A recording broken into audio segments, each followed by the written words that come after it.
నమస్తే, welcome to స్వతంత్ర. నేను నిత్య శ్రీనివాస్. బులెటిన్ ముందుగా హెడ్లైన్స్ చూద్దాం. నేడు ఢిల్లీకి సీఎం రేవంత్, డిప్యూటీ సీఎం బట్టి, ప్రధాని మోదీ కాంగ్రెస్ పెద్దలతో భేటీ కానున్న సీఎం.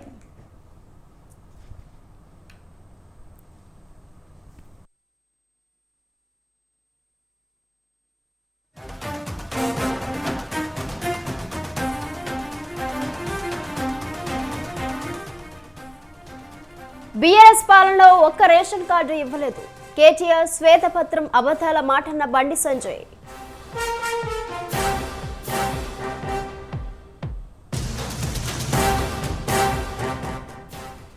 సన్బర్న్ ఈవెంట్ కు అనుమతి నిరాకరణ, పర్మిషన్ లేకుండా నిర్వహిస్తే కఠిన చర్యలన్న పోలీసులు.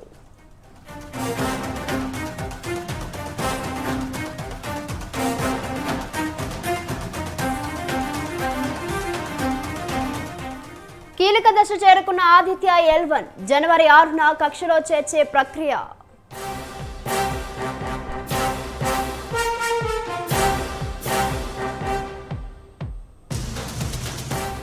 దేశంలో దడ పుట్టిస్తున్న కరోనా కేసులు, ప్రజలు అప్రమత్తంగా ఉండాలన్న వైద్యులు.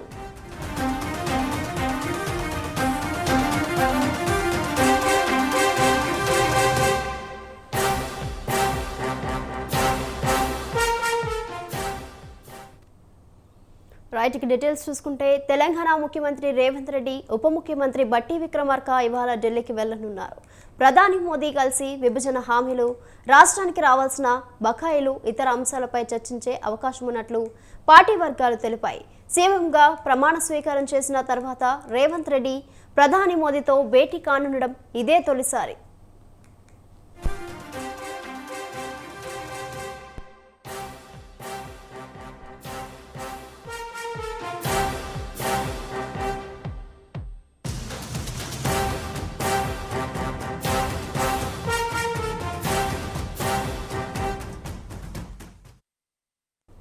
మరోవైపు ఎన్నికల్లో కష్టపడి పనిచేసిన వారితో పాటు టికెట్లు త్యాగం చేసిన కాంగ్రెస్ నాయకులు నామినేటెడ్ పోస్టుల కోసం వేచి చూస్తున్నారు. ఈ క్రమంలో ఇవాళ ఢిల్లీ వెళ్లనున్న సీఎం, డిప్యూటీ సీఎం కాంగ్రెస్ పెద్దలతో సమావేశమై రాష్ట్రంలోని తాజా పరిస్థితులపై చర్చించనున్నారు.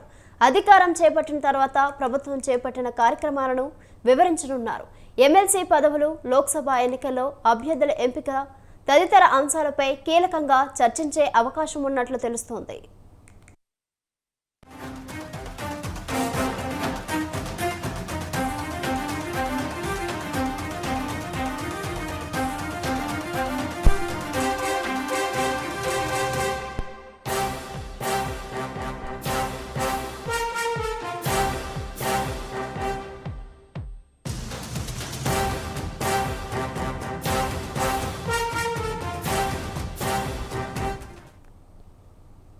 క్రిస్మస్ పండుగ నేపథ్యంలో ఏపీ సీఎం జగన్ కు సోదరి షర్మిల నుంచి అనూహ్యమైన గిఫ్ట్ ఎదురైంది.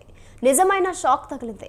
ఒకవైపు ఎమ్మెల్యేల అసంతృప్తి, మరోవైపు ఎన్నికల వ్యూహకర్త ప్రశాంత్ కిషోర్ చంద్రబాబుతో భేటీ. దీనికి తోడు షర్మిల చంద్రబాబు కుటుంబానికి క్రిస్మస్ కానుకలు పంపడం, ఇలా వరుస పరిణామాలు ఏపీ సీఎం జగన్తో పాటు ఆ పార్టీ నేతలకు స్ట్రోక్ మీద స్ట్రోక్లు తగిలాయి. సరిగ్గా ఎన్నికల ముందు జరుగుతున్న సంఘటనలు వైసీపీ నేతలకు కంటి మీద కునుకు లేకుండా చేస్తున్నాయి.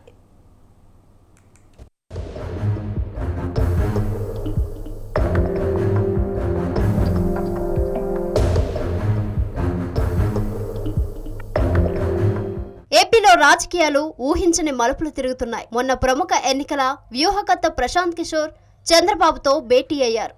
నిన్న ఏపీ సీఎం జగన్ సోదరి షర్మిల జగన్ చిరకాల ప్రత్యర్థి చంద్రబాబు కుటుంబానికి క్రిస్మస్ కానుకలు పంపించారు. గత ఎన్నికల్లో వైసీపీని అధికారంలోకి తీసుకురావడానికి కృషి చేసిన ప్రశాంత్ కిషోర్ చంద్రబాబుతో కలిసి పనిచేసేందుకు సిద్ధమవ్వడం వైసీపీ అధినేత జగన్ కి ఇబ్బందిగా మారుతుంది.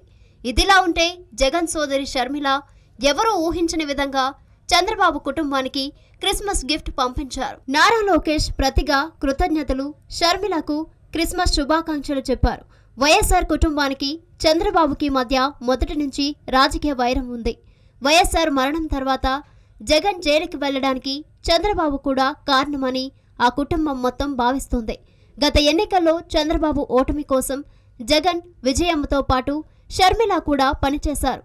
చంద్రబాబుకి వ్యతిరేకంగా బాయ్ బాయ్ బాబు అంటూ షర్మిల చేసిన ప్రచారం హోరెత్తింది.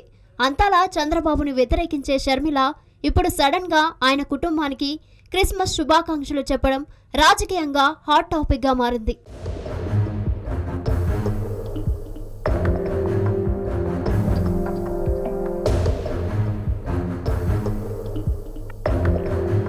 రెండు 2019 ఎన్నికల తర్వాత షర్మిల జగన్ మధ్య రాజకీయ విభేదాలు తలెత్తాయి.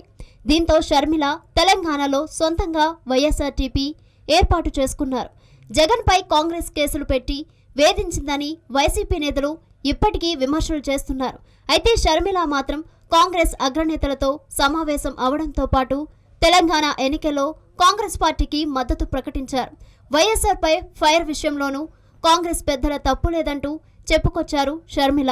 వైఎస్ వివేక హత్య కేసు విషయంలోనూ వైసీపీ నేతలను టార్గెట్ చేస్తూ గతంలో షర్మిల చేసిన వ్యాఖ్యలు అప్పట్లో సంచలనంగా మారాయి.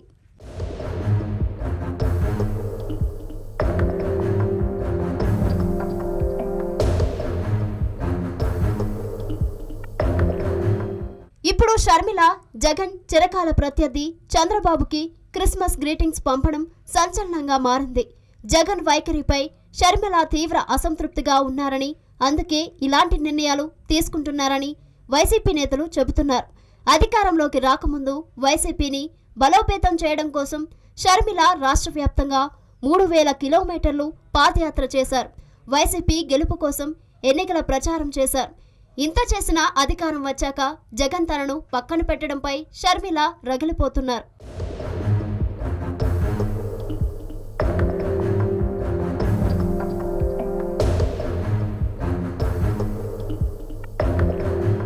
రానున్న ఎన్నికల నేపథ్యంలో వైసీపీ అధినేత జగన్ ఎమ్మెల్యే టికెట్ల విషయంలో మార్పులు చేర్పులు చేపట్టడంతో పార్టీ నేతల్లో తీవ్ర అసంతృప్తి నెలకొంది. జగన్ కి అత్యంత సన్నిహితుడైన ఎమ్మెల్యే ఆర్కే ఈ మధ్య పదవితో పాటు పార్టీకి రాజీనామా చేశారు. టికెట్ రాని ఎమ్మెల్యేలు సమయం కోసం ఎదురు చూస్తున్నారు. మరోవైపు ప్రశాంత్ కిషోర్ చంద్రబాబుతో కలిసి పనిచేయాలని భావిస్తున్నారు. ఇవే ఎన్నికల ముందు వైసీపీని ఇబ్బంది పెడుతున్నాయి.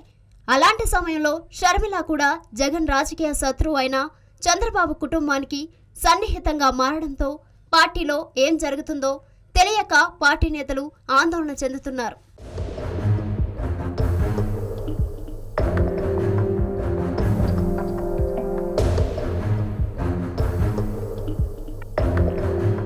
జగన్ ఛాలెంజ్లు ఎదుర్కోవడంలో డక్కా ముక్కీలు తిన్నాడు. అయితే ముప్పేట దాడిలా ఎదురవుతున్న సవాళ్లు ఎలా ఎదుర్కొంటాడో చూడాలి.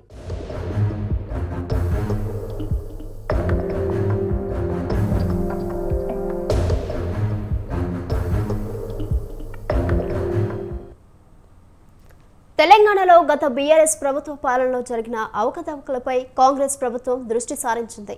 ఈ క్రమంలో ఈ నెల 29వ తేదీన మేడిగడ్డ ప్రాజెక్ట్ సందర్శనకు మంత్రులు ఉత్తమ్ కుమార్ రెడ్డి, శ్రీధర్ బాబు వెళ్లనున్నారు. ఈ సందర్భంగా కాళేశ్వరం ప్రాజెక్టుపై పవర్ పాయింట్ ప్రెజెంటేషన్ ఇవ్వనున్నారు.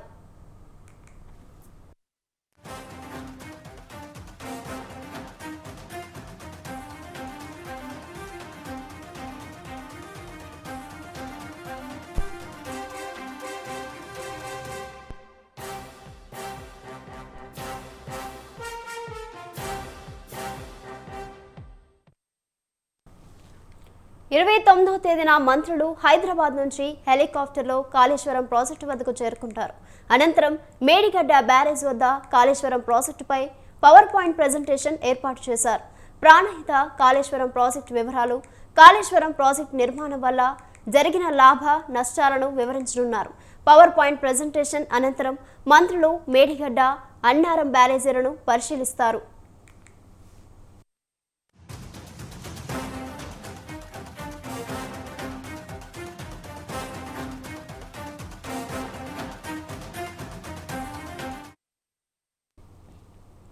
కాళేశ్వరం ప్రాజెక్టు వ్యయం, కొత్త ఆయకట్టు, స్థిరీకరణ ఆయకట్టు వివరాలను వెల్లడించనున్నారు. ప్రాజెక్టు నిర్వహణకు అవసరమైన విద్యుత్పై ప్రభుత్వం స్పష్టతనివ్వనుంది.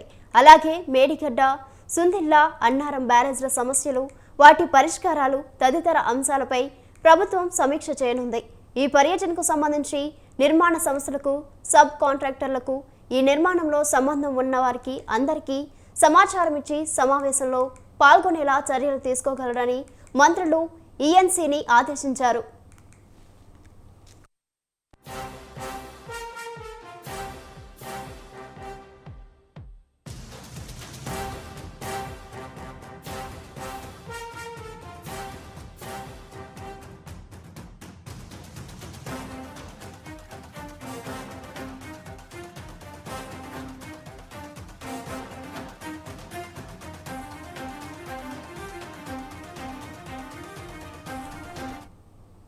కాంగ్రెస్ 6 గ్యారెంటీలను 100 రోజుల్లో అమలు చేయాలని జాతీయ ప్రధాన కార్యదర్శి బండి సంజయ్ డిమాండ్ చేశారు. దరఖాస్తుల స్వీకరణను స్వాగతిస్తామన్నారు. బీఆర్ఎస్ మాదిరిగా నామమాత్రంగా దరఖాస్తులు తీసుకోవద్దని తెలిపారు. దరఖాస్తుల స్వీకరణ రాజకీయాలకు అతీతంగా చేయాలని అన్నారు. పార్లమెంట్ ఎన్నికల్లో బీఆర్ఎస్ అడ్రస్ గల్లాతవుతుందని, కేటీఆర్ అహంకారంతోనే బీఆర్ఎస్ ఖతం అవుతుందన్నారు. బీఆర్ఎస్ స్వేదపత్రం అబద్ధాల మాట అని స్పష్టం చేశారు.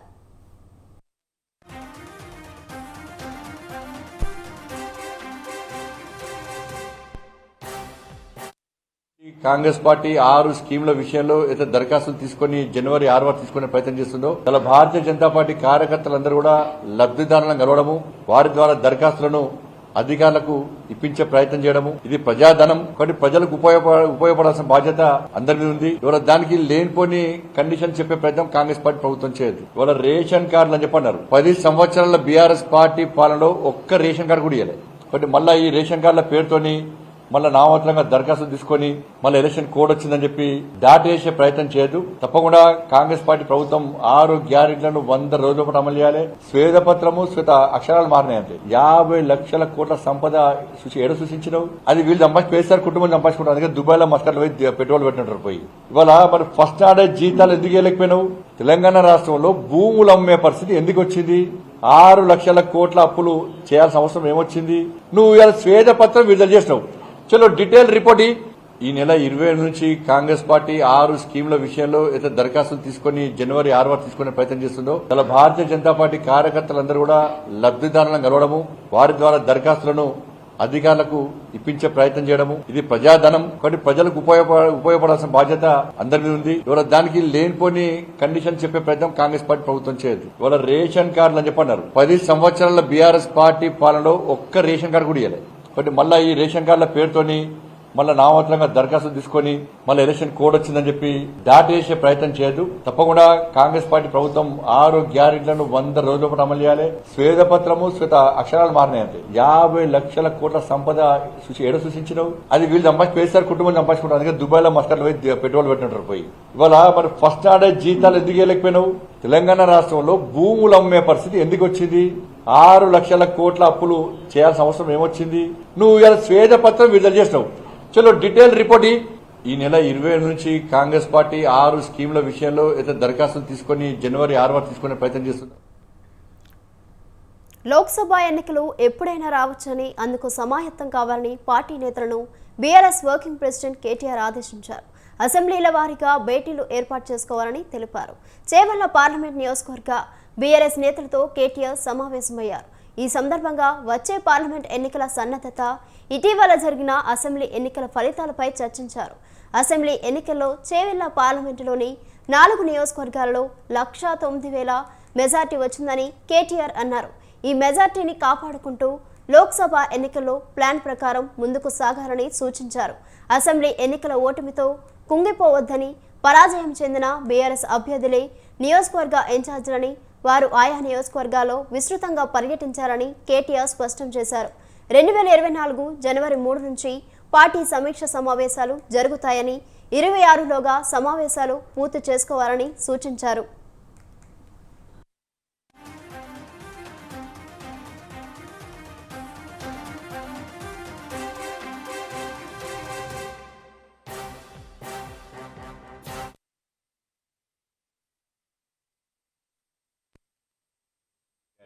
బీఆర్ఎస్ పార్టీ అంటే తెలంగాణ రాష్ట్రం. మా నెరేటివ్ ఒకటే ఉంటుంది, తెలంగాణ రాష్ట్రం బాగోలు గురించి. ఇంత 9 సంవత్సరాల అద్భుతాలు చేసి తెలంగాణ రాష్ట్రాన్ని ఒక తలమానికంగా భారతదేశం చేసిన తర్వాత కూడా ఇవాళ కాంగ్రెస్ వాళ్ళు చేసిన ఆరోపణల గురించి నిన్న మా వర్కింగ్ ప్రెసిడెంట్ కేటీఆర్ గారు చెప్పడము, ఆ శ్వేతపత్రంలో ఏమేం చేయడం జరిగిందో అవన్నీ చెప్పడము, అందరూ చూస్తున్నారు కదా. చెప్పడం ఒక వంతు, చేసి చూపెట్టింది ఒక వంతు. సో మేము చేసింది చెప్తాం, వాళ్ళు చేయబోయేది చెప్తారు. ఎన్నాళ్ళు చేసినా వాళ్ళు ఏవైతే గ్యారెంటీలు ఇచ్చినారో ఒక 6 గ్యారెంటీల గురించి అందరూ మాట్లాడుతున్నారు, కానీ వాళ్ళు మొత్తం ఇచ్చిన గ్యారెంటీలు 412 గ్యారెంటీలు ఉన్నాయి. ఎన్ని అమలు చేస్తారు? మేము అమలు చేయని ఎన్ని అమలు చేసేబోయే ప్రయత్నంలో అన్నీ కాలేదన్నదే 3-4 అంశాల మీద ఇంత డిస్కస్ చేస్తుంది. సో 412 హామీలు ఇచ్చిన కాంగ్రెస్ పార్టీ ఏం నెరవేరుస్తుందని అందరం చూద్దాం.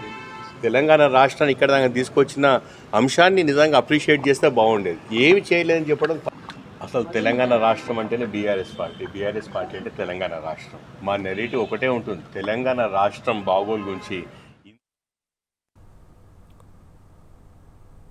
గెలుపే లక్ష్యంగా పనిచేయాలని కేటీఆర్ దిశానిర్దేశం చేశారని చేవెళ్ల ఎంపీ రంజిత్ రెడ్డి తెలిపారు. బీఆర్ఎస్ ప్రభుత్వం రాష్ట్రంలో అనేక సంక్షేమ పథకాలు అమలు చేసిందని తెలిపారు. బీఆర్ఎస్ ఏం చేయలేదని కాంగ్రెస్ చెప్పడం అసత్యమని మండిపడ్డారు. చేవెళ్ల పార్లమెంటులో బీఆర్ఎస్ పార్టీకి అసెంబ్లీ ఎన్నికలు వచ్చిన 1,09,000 మెజార్టీ కంటే ఎక్కువ వస్తుందని ఆశాభావం వ్యక్తం చేశారు.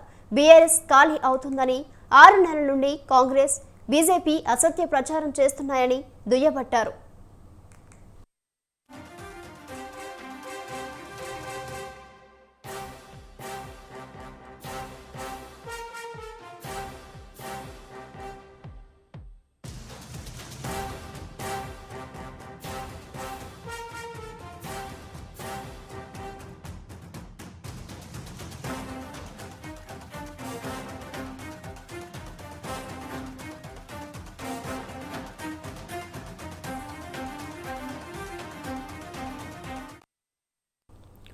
ఈ నెల 28న తెలంగాణలో కేంద్ర హోంమంత్రి అమిత్ షా పర్యటనకు వస్తున్నారని బీజేపీ తెలంగాణ అధ్యక్షుడు కేంద్ర మంత్రి కిషన్ రెడ్డి అన్నారు. ఈ పర్యటనలో భాగంగా రంగారెడ్డి జిల్లా కొంగరకలాన్లో పార్టీ మండల అధ్యక్షుడు బీజేపీ నేతలతో అమిత్ షా సమావేశమవుతారని చెప్పారు. పార్లమెంట్ ఎన్నికల సన్నద్ధతపై ఈ సమావేశంలో పార్టీ శ్రేణులకు అమిత్ షా దిశానిర్దేశం చేస్తారని తెలిపారు. కాంగ్రెస్ శ్వేతపత్రం, బీఆర్ఎస్ శ్వేతపత్రం 2 అవినీతి పత్రాలేనని కిషన్ రెడ్డి విమర్శించారు.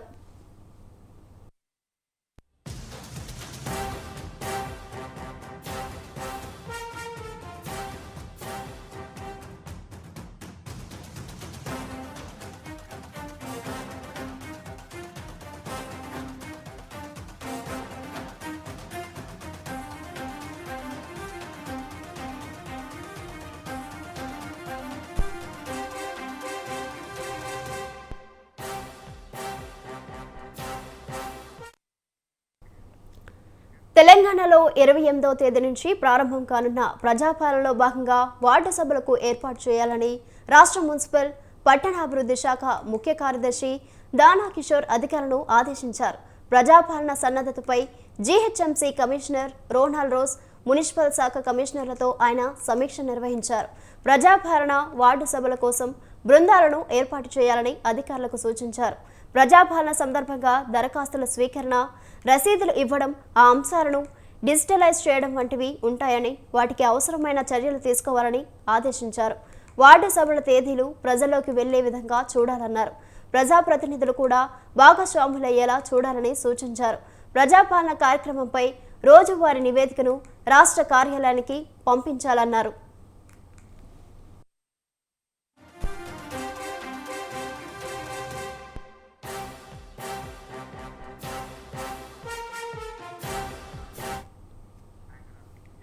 జీహెచ్ఎంసీ పరిధిలో ఈ నెల 29వ తేదీ నుండి జనవరి 6వ తేదీ వరకు జరగనున్న ప్రతిష్టాత్మక ప్రజాపాలన కార్యక్రమం ఎలా లోటుపాట్లు లేకుండా సమర్థవంతంగా అన్ని ఏర్పాట్లను పూర్తి చేయాలని అధికారులను ఆదేశించారు. ప్రజాపాలన కార్యక్రమం డిసెంబర్ 31న, జనవరి 1 ఈ 2 రోజులు మినహా మిగతా రోజులు నిర్వహించనున్నట్లు చెప్పారు.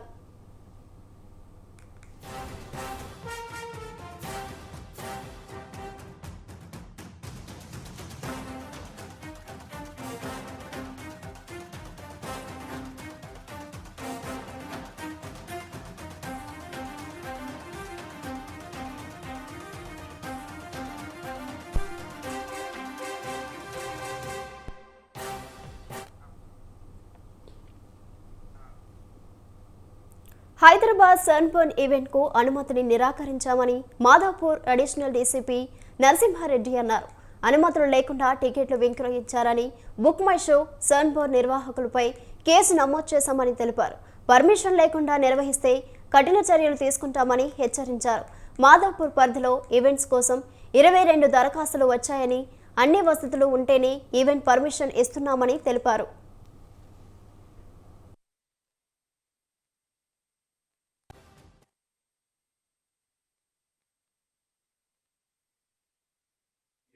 వారికి కూడా నోటీస్ ఇస్తున్నాము. ఎవరైనా టికెటెడ్ ఈవెంట్స్ చేస్తే వాళ్ళు ముందుగా పర్మిషన్ తీసుకున్న తర్వాతనే టికెట్స్ అమ్మాలి.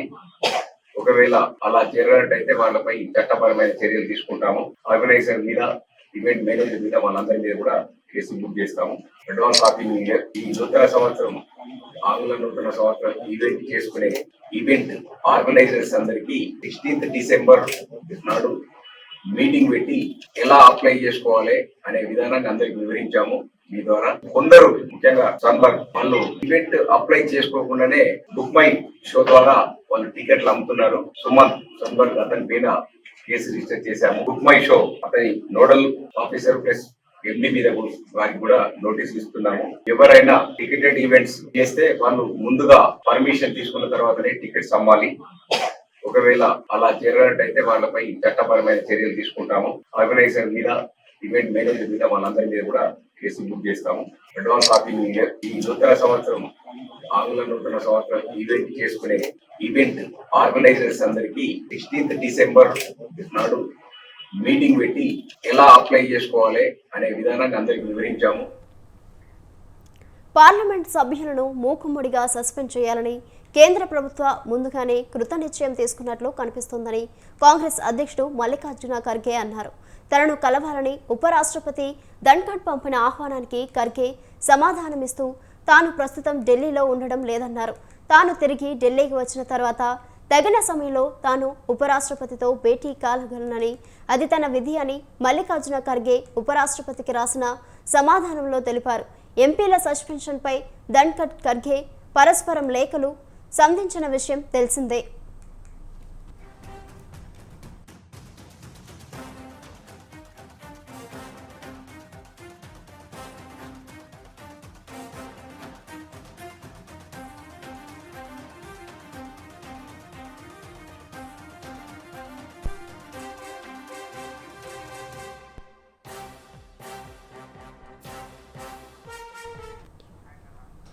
శీతాకాల సమావేశాల అనంతర సమస్యలను అధిగమించి ముందుకు సాగాలన్న ధన్ఖడ్ సూచనతో ఖర్గే ఏకీభవించారు. రాజ్యాంగం, పార్లమెంటరీ పద్ధతులు, ప్రజాస్వామ్యంపై విశ్వాసంతో ఉండడంలోనే సమాధానం ఉందని ఖర్గే తన లేఖలో పేర్కొన్నారు.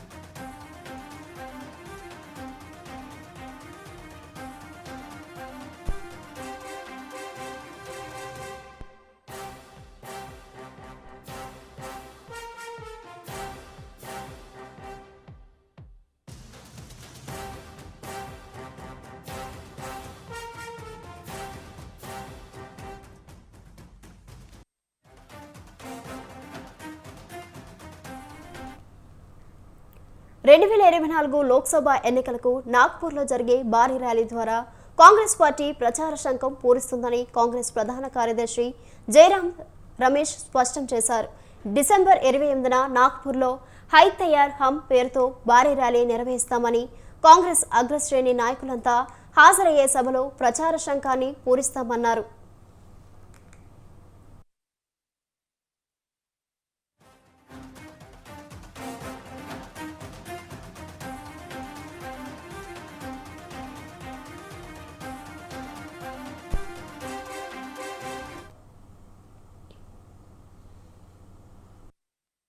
नागपुर में एक महा रैली होगा, है तैयार हम, ये शंखनाद है हमारे लिए। 28 तारीख को शंखनाद है, हमारे सारे नेता वहाँ रहेंगे, बहुत बड़ा रैली होगा और एक तरफ से आप समझ कर चलिए कि 2024 के चुनाव के लिए बुगुल हम नागपुर से बजाएंगे। इंडिया अलायंस के अंदर सरेंगे पार्टियां तय करेगा, हम उसको हाँ बिल्कुल, हम मानेंगे। बड़ी गंभीरता से लेते हैं, हम बड़ी गंभीरता से लेते हैं। 3 घंटे तक बैठक हुई, हमारे नेता खड़गे जी और राहुल गांधी जी दोनों ने, कांग्रेस पार्टी की ओर से मैं कह सकता हूं कि 28 तारीख को नागपुर में एक महा रैली होगा, है तैयार हम। ये शंखनाद है हमारे लिए, 28 तारीख को शंखनाद है, हमारे सारे नेता वहां रहेंगे, बहुत बड़ा रैली होगा और एक तरफ से आप समझ कर चलिए कि 2024 के चुनाव के लिए बुगुल हम नागपुर से बजाएंगे। इंडिया अलायंस के अंदर सरेंगे पार्टियां तय करेगा, हम उसको हाँ बिल्कुल, हम मानेंगे। बड़ी गंभीरता से लेते हैं, हम बड़ी गंभीरता से लेते हैं। 3 घंटे तक बैठक हुई, हमारे नेता खड़गे जी। ఇవి బులెటిన్ డీటెయిల్స్. కీప్ వాచింగ్ స్వతంత్ర.